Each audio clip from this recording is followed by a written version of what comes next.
Imagine, if you will, spending, I don't know, 40 grueling hours battling digital demons. You've navigated these labyrinthine dungeons, you've saved the world from total annihilation, and you have just carefully hoarded every single piece of gold you found along the way. Right, the classic RPG grind. Exactly. And then you willingly bankrupt your character's entire life savings. You throw away the equivalent of a digital fortune just to see a pixelated mermaid's knee. Welcome to the deep dive. Yeah, it sounds completely absurd to a modern ear. I mean, totally ridiculous. But that specific scenario really encapsulates an entire hidden era of gaming history. It really does. So today, we have a stack of source material that is, quite frankly, going to completely shatter those innocent, family-friendly memories you might have of the 8-bit and 16-bit eras. Yeah, the classic NES and Sega days. Right. Our mission today is to uncover the bizarre and surprisingly extensive world of retro gaming erotica. We're going to look at the truly extreme lengths that both developers and the players went to just to sneak adult content into these games. It's a fascinating subject. It really is. Okay, let's unpack this, because if you're listening to this right now on a smartphone, you have access to practically all of human media right in your pocket. Right, instant access to everything. Yeah. So it is incredibly difficult to mentally transport yourself back to an era where seeing even a mildly suggestive image required, like the equivalent of a part-time job. Well, that technological isolation is the crucial context here. I mean, early gaming platforms were heavily restricted environments. Really restricted. Exactly. The platform holders controlled very strict licensing agreements.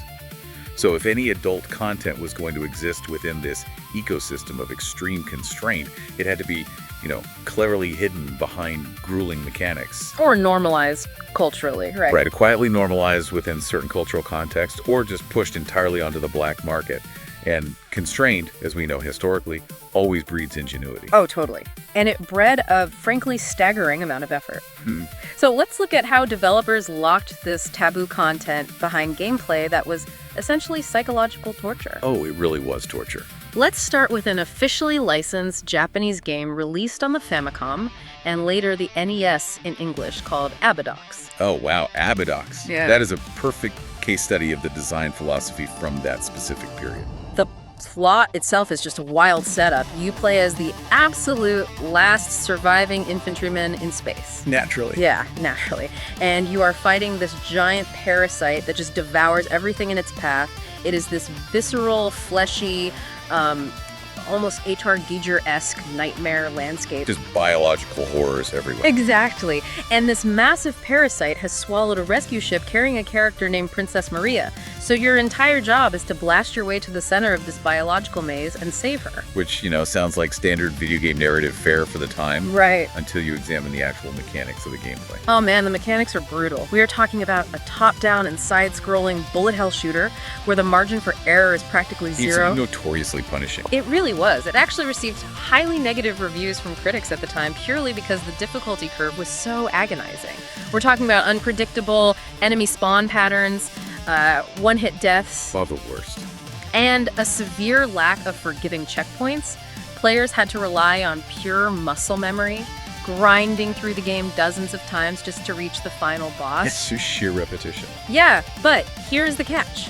If you actually manage to endure that gauntlet and defeat the final boss, your reward for saving Princess Maria is that she appears on the screen completely naked. What's fascinating here is the psychology of reward systems in early gaming.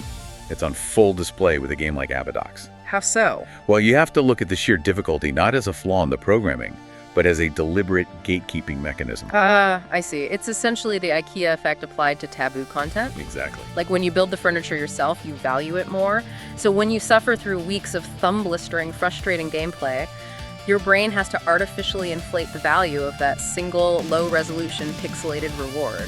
Just to justify the trauma you put yourself through. Right. You climb Mount Everest completely barefoot just to find a dusty magazine at the summit. That is a highly accurate way to frame it. I mean, in an era before instant gratification, the developers knew they were offering something culturally taboo. Right. So by hiding it behind an impenetrable wall of difficulty, the reward feels uniquely earned. The struggle validates the payout. It feels like an achievement. Exactly. The player feels like they've conquered the hardware itself to see something they aren't supposed to see. Wow. Okay, so Abadox tested your physical reflexes and, frankly, your sanity. But what if a developer wanted to test your patience and your priorities instead? Oh, this is where it gets funny. Right. This brings us back to that mermaid I mentioned earlier. Let's look at a 1990s Famicom RPG called Musashi no Buken, or The Adventures of Musashi. Now, this is a game very similar in scope to massive sprawling hits like early Final Fantasy or Shin Megami Tensei. Yeah, these were very involved narrative games based heavily on Japanese folklore. They were characterized by, high random encounter rates and very slow text boxes. A lot of reading. A lot of waiting. So you play as the son of a famous samurai, and your noble quest is to protect the Earth from a literal demon invasion. It is a massive time sink. Dozens of hours. Dozens. But eventually, after countless hours of grinding for levels and hoarding all your gold, you reach the main city. You wander down to a pier, you find a talking turtle, and this turtle offers to take you to a place called Mermaid Island. Like classic, seemingly innocuous RPG diversion. A diversion with an absolutely savage in-game economy. Savage is the right word. Because once you're on Mermaid Island, you can strike up a conversation with the local mermaids. And one of them makes you a business proposition. She will sell you a half-nude photo of herself, but it will cost you exactly half of all the in-game money you have collected on your entire epic quest. A phenomenal sum of digital currency. Half your net worth. Just gone. So you pay up, and she shows you the photo. But she's covering her chest with her hand, and her lower half is completely covered by her mermaid tail. So you don't really see much. Not at all. But it doesn't end there. If you talk to her again, she offers a, quote, more interesting photo. And the cost, the rest of your money, every single coin you have left to your name. Complete financial ruin for the hero. You literally bankrupt yourself. You look at the second photo, and she is still covering her chest with her hand, but her tail is removed so you can see her human legs and her butt. Amazing. Now, wait, let me push back on this mechanic, because logically it makes no sense. I mean, as a player, you are supposed to be saving the world from a demon invasion. A very serious quest. Right. Why would anyone willingly bankrupt their entire demon-fighting samurai quest just to see a pixelated mermaid's legs? Isn't this just a blatant trollish trap by the developers to drain the player's economy? Oh, it is entirely a trap. But you have to analyze it as a deliberate form of pacing. Okay, pacing. Yeah, in these incredibly arduous RPGs, games that demand dozens of hours of repetitive, menu-driven grinding, these Easter eggs serve a very sophisticated purpose. They break the fourth wall. By robbing the player blind. Well, by subverting the self-seriousness of the noble hero trope. Oh, I see. It's a highly effective way to inject irreverent humor into the grind. The developers are essentially winking at the player, directly testing their priorities. They're asking what you really care about. Exactly. They're asking, do you care more about your noble quest to save the world, or are you curious enough to lose everything for a peek behind the curtain? That's hilarious. It's a comedic relief valve built directly into the game's economic structure, acknowledging the human element holding the controller. It's a fascinating psychological test. But if licensed games demanded massive effort, or literally all of your in-game currency, it makes you wonder how the unlicensed market responded. Oh, the pirate market. Right, because if there's an established demand for taboo content, a black market is inevitably going to form to supply it, but without all the grinding. And the pirate market's response was to completely bypass the illusion of gameplay altogether. Which brings us to the cheat code culture. Let's examine two unlicensed pirate games created by different Chinese developers, AV Poker and Idol Shizhen Mahjong. Right. Now, the premise of AV Poker is pretty self-explanatory. You pick a girl, you play a hand of strip poker, and if you win, she undresses. Idol Shizhen Mahjong operates on a similar track, where you match tiles in increasingly complex puzzle stages to achieve the exact same result. It's a very standard wrapping for adult content. You pair the taboo reward with a traditional, recognizable game of skill. But here's where it gets really interesting. In our source material, the author explicitly admits that they don't even know how to play poker. Not at all. They have zero concept of the rules or the RNG mechanics of the card draws. But it didn't matter in the slightest because they just used a cheat code to bypass the entire game. The gameplay engine itself became an obstacle rather than a feature. Yeah, and the source material proves that point beautifully because the author details the exact codes they memorized. For AV Poker, you don't even look at the cards you're dealt. You just press select, start, A, up, B, down. Just a quick input. Yeah, and the screen literally starts shaking. Then you just mash A, up, B, down repeatedly, and the game bypasses the poker logic completely, and the character fully undresses. Incredible. And in the Mahjong game, you don't match a single tile. You just input select A, B. A little chime plays to confirm the input, and boom, you skip the puzzle entirely and jump to the next scene. It completely circumvents the purported challenge of the software. Right. But looking at the mechanics of game development, this makes me question the entire design philosophy. How so? Wait, if these pirate developers were already breaking copyright law by selling an unlicensed game, why bother spending the programming hours to make a functioning mahjong or poker engine to hide it? That's a valid point. Why wouldn't a black market vendor just sell a digital photo gallery outright and save themselves the coding time? Well, if we connect this to the bigger picture of how black markets operate, it makes perfect economic sense. Okay. Even in an underground economy, a product requires a thin veneer of legitimacy to be manufactured and distributed. It acts as a Trojan horse. A Trojan horse full of pixelated poker players. Exactly. Think about the legal gray areas. If a developer releases a cartridge that is purely a digital gallery of explicit images, it crosses a definitive legal line into pornography, Which is much riskier. which carries vastly different distribution, manufacturing, and possession risks. But by wrapping that taboo content within the rigid structure of a traditional game like Mahjong or poker, it remains classified as a video game. Ah, so it gives them cover. Yes, it provides vital, plausible deniability for the vendor stocking it and the players buying it. Furthermore, you have to consider cartridge memory limits. Oh, right, the hardware. A complex 8-bit image takes up significant ROM space. Reusing a static Mahjong board with a few dynamic tiles is a highly efficient use of memory. That makes a lot of sense. And the fact that the original developers themselves programmed these simple cheat codes into the ROM proves they knew their actual audience. Yeah. They knew the gameplay wasn't the selling point. The game was just the packaging. The packaging that everyone immediately bypassed with select A, B. Exactly. That concept of the game being a mere vehicle perfectly explains another title mentioned in our sources. It was an arcade machine popular in China called Small Mario, or Xiao Mali. Ah, yes. The arcade environment operates on an entirely different economic model than the home console. Because in Small Mario, there's a girl hiding behind a digital curtain on the screen. Every time you play and win 1,000 points, the curtain lifts a fraction of an inch, and she undresses a bit more. But the brilliant punchline is, she never reaches full nudity. It ends in total disappointment. She just stays in her underwear no matter how many thousands of points you rack up or how well you play. Which is a masterclass in the psychology of the arcade economy. How does that work? Well, arcades are public spaces driven entirely by the coin drop. The goal of the hardware isn't to deliver a final, satisfying reward.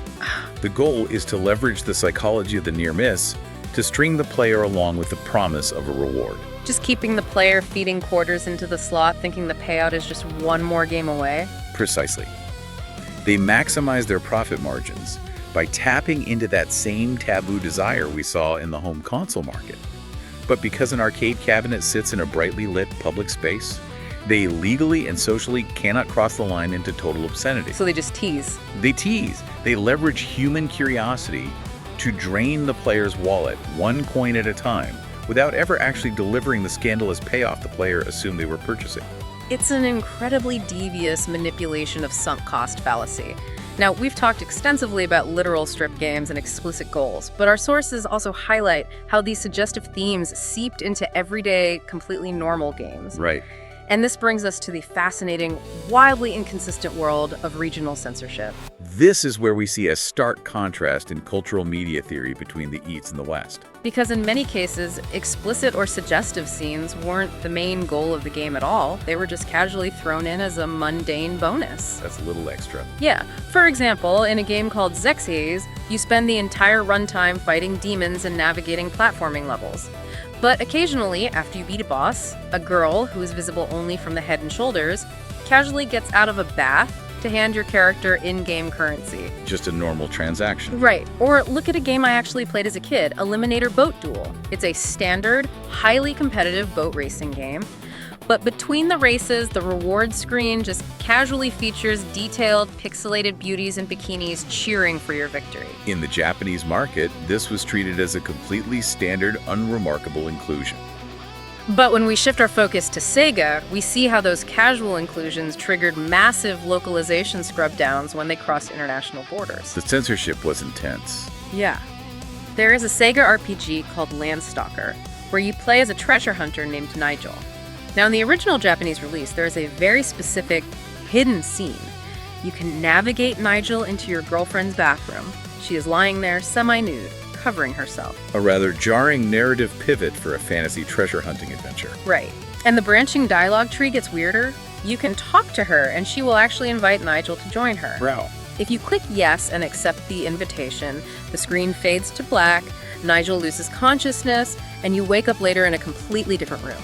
If you click no and refuse, you simply leave the bathroom. A classic narrative choice, but one with heavy implications. But if you played Landstalker in Europe or America, you never even knew this room existed. It was entirely scrubbed from the Western releases by the localization teams. Completely erased. And that strict top-down censorship in the West is what ultimately forced the truly explicit games entirely into the shadows.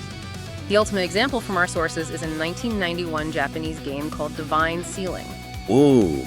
Divine Ceiling is a landmark title in the history of unlicensed underground distribution.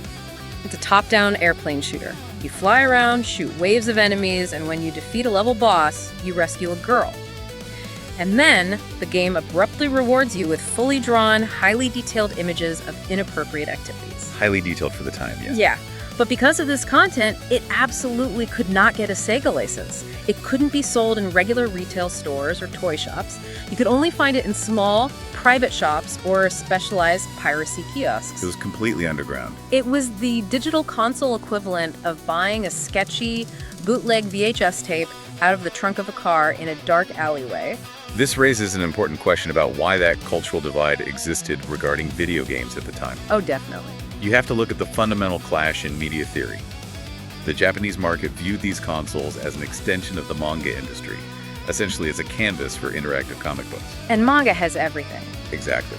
Manga naturally encompassed a wide variety of genres, including adult tropes, mild eroticism, and cheeky humor. So the Landstalker bath scene or the Musashi mermaid economy were culturally accepted as comedic tropes. It was just part of the established visual language. Exactly. But Western markets, particularly in America during the late 80s and early 90s, viewed these consoles strictly as digital toys for children. Right, they were sold in the toy aisle next to action figures. Yes, and companies like Sega of America and Nintendo of America were terrified of the ongoing moral panics regarding video game violence and adult themes. So they acted as strict moral gatekeepers to appease nervous retailers and parents. Which makes sense from a business standpoint. It does. But by actively scrubbing and censoring the mild content, they inadvertently created a massive, thriving black market for the extreme content. They forced games like Divine Ceiling out of the mainstream and into the trunks of cars and the back rooms of pirate kiosks. Which just gave them more power. Giving those titles a forbidden mystique that drove consumer demand even higher. It's the classic Streisand effect. The more a platform holder tries to hide something, the more the audience wants to find it. So what does this all mean for us today? Yeah. When we take a step back and synthesize all these sources, the fleshy, punishing mechanics of Abadox, the bankrupting mermaids, the dummy poker engines bypassed by cheat codes, and the back alley Sega shooters shaped by localization panics, it reveals that the 8-bit and 16-bit eras were absolutely not the pure, innocent, primary colored landscapes of our collective nostalgia. Not at all. They were complex, messy digital frontiers. Developers actively pushed the boundaries of what was acceptable. Gamers memorized complex, screen-shaking button inputs just to bypass the actual gameplay. And a robust, highly profitable shadow economy thrived right alongside the mainstream classics we all know. It was an entire ecosystem defined by human ingenuity colliding with severe hardware limitations and cultural censorship. And it's something I want you, if you're listening, to really hold on to. The next time you see a classic retro console sitting on a collector's shelf, or you hear one of those familiar bleep bloop 8-bit chiptune soundtracks, don't just think about jumping on Digital Turtles or saving the princess in another castle. Right. Remember the bizarre, shadowy lengths people went to, the complex mechanics they engineered, and the digital fortunes they spent just for a few pixels of a mermaid's leg. That's a great takeaway, and I'd actually like to leave you with one final, broader thought to ponder, building on the mechanisms we've discussed today. Oh, please do. We've seen how, even with the extreme technical limitations of early 8-bit hardware, The raw human desire for adult entertainment pushed developers to innovate, to bypass hardware restrictions, and to build entirely new black market economies. It was a huge catalyst. It was a massive, quiet driver of early programming culture.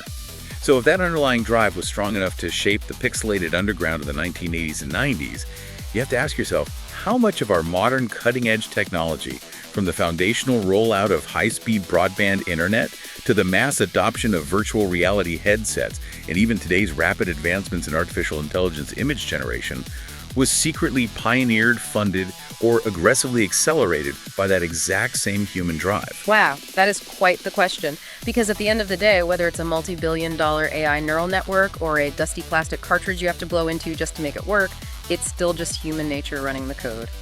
Thanks for joining us on this deep dive. We'll catch you next time.